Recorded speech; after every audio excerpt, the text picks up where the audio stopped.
500-র উপরে বিভিন্ন মাজার শরীফে আক্রমণ করেছে। সরকার বর্তমান সরকার অন্তর্বর্তীকালীন সরকার এদের বিরুদ্ধে কোনো অ্যাকশন নেয় নাই। না নেওয়ার কারণে এদের সাহস আরো বেড়ে গেছে।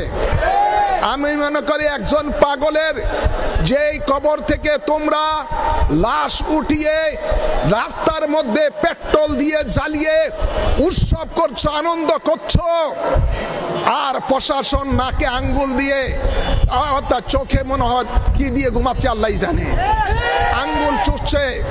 তাই আমি বারবার বলবো, যারা আজকে এদের বিরুদ্ধে কোনো অ্যাকশন নেয় নাই, এই সমস্ত সরকারের ক্ষমতায় থাকার কোনো অধিকার নাই।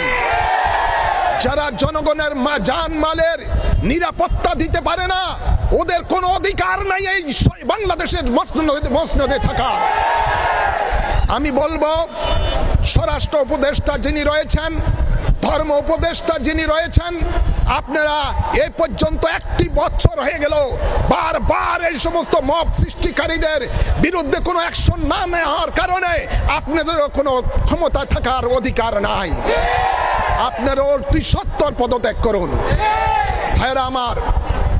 আর আপনাদেরকে আরো বলছি, বিগত সরকারের আমলও সুন্নিয়তের একজন মিডিয়া ব্যক্তিত্ব, একজন সুন্নিয়তের বিশিষ্ট আলেমী দ্বীন আল্লামা নুরুল ইসলাম ফারুকীকে এই জঙ্গিবাদীরা, তৌহিদিবাদীরাই আপনার নৃশংসভাবে ওনার ঘরের মধ্যে ওনাকে জবাই করে শহীদ করেছে।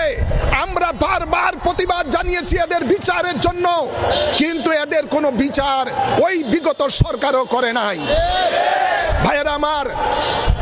আজ আমরা দেখতে পেলাম এই সরকারের আমলও গত বছর আপনারা দেখেছেন এই মাওলানা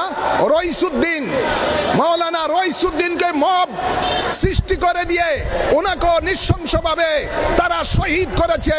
আমরা বারবার প্রতিবাদ জানাচ্ছি এদের বিরুদ্ধে অ্যাকশন নেওয়ার জন্য, তারা কোনো সরকার কোনো এদের বিরুদ্ধে অ্যাকশন নেয় নাই। নিবে কোত্থেকে ভাইয়েরা আমার? সরিষার মধ্যে যখন ভূত থাকে, ওই সরিষা দ্বারা ভূত তাড়ানো যায় না। প্রশাসনের রন্দে রন্দে জঙ্গিবাদীরা বসা আছে, স্বাধীনতার দুশ্মনেরা বসা আছে, ওলি আল্লাহর দুশ্মনেরা বসা আছে, নবীর দুশ্মনেরা বসা আছে। সুতরাং এই জন্য তাদের কাছ থেকে কোনো বিচার আশা করা যায় না। আমরা সকলকে বলবো, এবার আমরা আমাদের শক্তি অর্জন করে এদের বিচার করব ক্ষমতায় গিয়ে ইনশাআল্লাহ।